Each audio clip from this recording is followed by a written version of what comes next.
so we have a simple wreath project for Valentine's as well.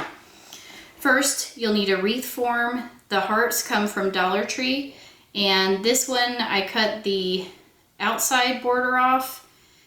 Just did that with a grinder. You can also do it if you have some good snips. And the reason I cut off the outside border is it would take a lot to fill it, and I wanted to keep my project, like most, under $10.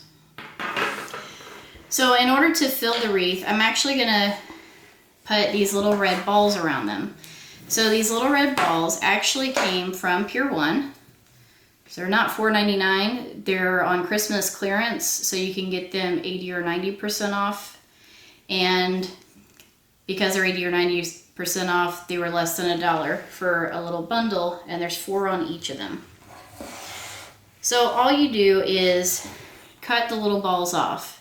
And you can do that with a pair of scissors, or you can do that with wire snips. Then you're going to take the balls and you're just going to wrap them around the edge of the wreath.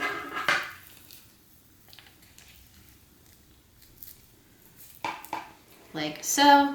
And you're going to continue that process all the way around. Now, I purchased a total of 5 of the balls, so I have 20, or 5 of the stems, I should say, that include 20 balls. That should get me all the way around.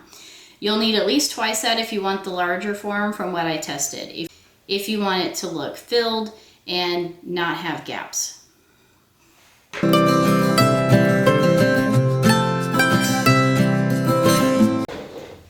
All right, so here's our little red fuzzy wreath, and I ended up actually having, well, I'd say 2 of these left.